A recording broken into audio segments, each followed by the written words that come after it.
Olá, bom dia, né? Hoje estou falando de manhã. Aqui eu vou falar sobre teologia da prosperidade, né? E os desafios da fé cristã. Eu vou fazer uma comparação entre a teologia da prosperidade e a teologia da libertação. Meu nome é Joberson Lopes, eu sou aluno de teologia do curso da bacharel em teologia pela Unicesumar, do Polo de Presidente Getúlio, Santa Catarina. O que é teologia da prosperidade? Né? O que a gente entende por teologia da prosperidade? Quando fala prosperidade, né, a gente já pensa logo aqui em dinheiro, né? Ficar rico e tal. Então, essa teologia começou, essa linha teológica começou nos Estados Unidos. Né? Os Estados Unidos é um país próspero, então eles realmente têm prosperidade e as igrejas são prósperas, né?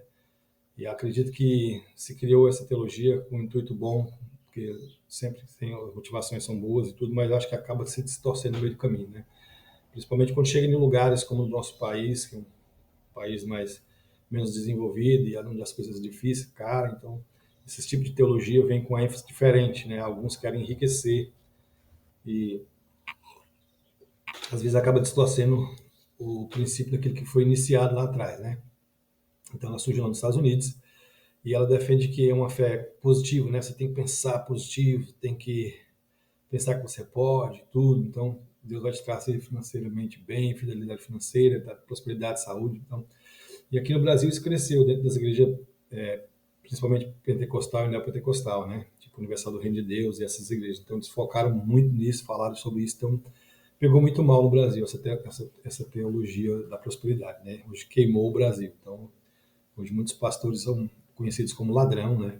E às vezes nem são, a maioria das vezes não são, porque abusam das pessoas, porque abusam da boa fé das pessoas, porque vive muito essa ênfase do dinheiro. Então, essa teologia ensina muito sobre você trazer e aplicar na poupança da igreja para que Deus te melhore financeiramente. Então, mais ou menos é isso aí. Então, eles trazem muito essa barganha, esse sentimento de barganha, que é o que gera no cristão. Né? Quanto mais você traz, mais Deus vai te dar. Então, esse é um dos sentimentos que gera na teologia da prosperidade aqui dentro do Brasil. Né?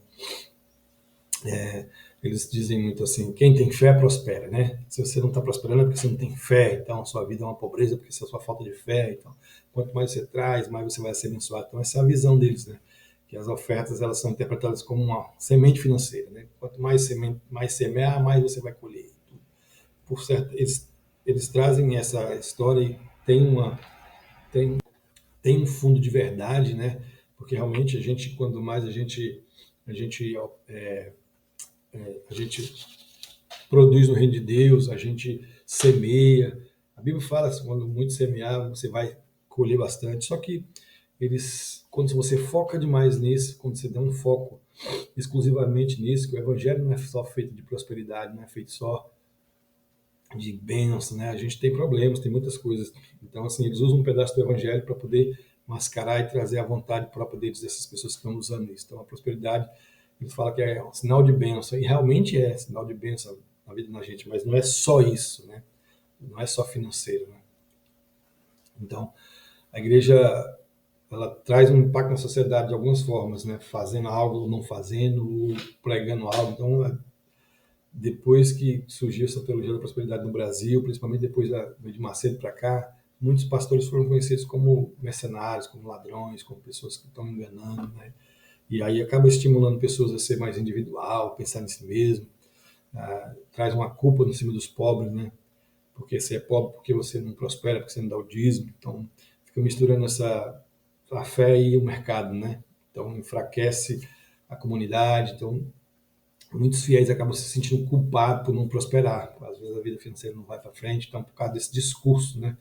É um discurso muito de como uma empresa, né? Você tem metas para conseguir, quanto mais você dá, mais Deus vai te dar. E na verdade isso é só uma retórica desse povo para poder ganhar dinheiro, para poder enriquecer, né? Já a teologia da libertação é outro viés, é uma outra corrente de teológico que surgiu na época de 1960, né? É uma teologia mais voltada para a América Latina, que é uma teologia voltada pensando nos pobres e tudo. Tem, tem um viés cristão também muito forte, muito bom, pregação, mas também acredito que exagera em algumas coisas, como entrando muito para o lado da política, e traz muito, se mistura muito com o comunismo e acaba perdendo a essência daquilo que era para ser bom. Ela centraliza na cruz, na solidariedade com os pobres, defendendo a transformação da realidade. Tudo isso a gente tem que viver mesmo. A gente tem que, como pastor, como líder, como comunidade, a gente precisa trazer transformação social para as pessoas, melhorar a qualidade de vida nas comunidades, nas cidades, olhar as pessoas de baixa renda, ajudar, tentar ajudar o que está necessitado, o oprimido e tudo, que a gente não deve trazer essa bandeira como a única do Evangelho. O Evangelho tem outras coisas, tem que confessar os pecados, tem que perdoar, tem muitas outras coisas também, né? Então, a gente precisa sair dos extremos. E essas duas teologias têm, né, como uma fala sobre foco em sucesso individual, a outra fala muito sobre a transformação social, uma fala sobre ter mais, a outra fala em ser mais, uma fala em ter vitória financeira, outra fala no serviço. Então elas são meio que antagônicas em alguns pontos. E também são antagônicas também nos seus exageros também, né? Porque a teologia da prosperidade não é só toda ruim, acho que ela foi aplicada no lugar errado, né? E ela foi pensada nos Estados Unidos, onde surgiu e a lógica americana é diferente da lógica brasileira. Lá o pobre, até o pobre tem condição, não é como no Brasil. E a teologia da libertação também, ela já foi criada num ambiente muito marxista e com tá uma mistura de política com religião, e as coisas não vão muito bem quando a gente começa a fazer essas misturas, né? Então, minha reflexão como pastor é que Deus realmente abençoa a gente, né? Mas ele não faz barganha, né? E a vida próspera, a gente tem uma vida próspera quando a gente tem um casamento próspero, filhos abençoados, a gente não vive na doença, então isso é bom. Não precisa estar no luxo para você ser próspero, né? E a igreja deve ensinar que a gente deve compartilhar, trazer um quilo de amor, ajudar com cesta básica, sabe, ser influente na sociedade, participar das casas de recuperações, ter generosidade. A gente precisa fazer isso como igreja, né? E não precisa você seguir uma linha teológica, eu sou só calvinista, eu sou só da linha da libertação. Não, eu sou do reino de Deus, eu sou do céu, minha teologia é Jesus Cristo. Eu acredito que a gente tem que pegar os dois pontos, tem pontos bons, positivos e negativos em toda a linha, porque o problema nosso são os extremos, a gente não pode ver dos extremos, né? Então, a nossa vida precisa ter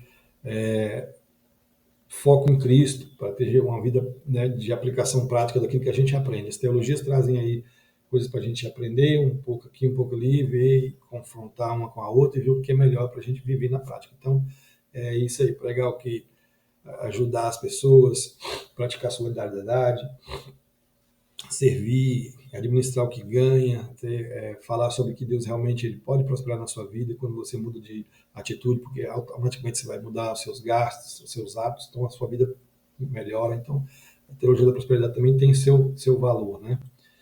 Então é isso, a gente precisa ter uma fé equilibrada. E tendo uma fé equilibrada, as coisas caminham melhor. Então, é pregar o Deus que enriquece a gente, mas também que liberta a gente, tá bom? Deus abençoe vocês. Muito obrigado.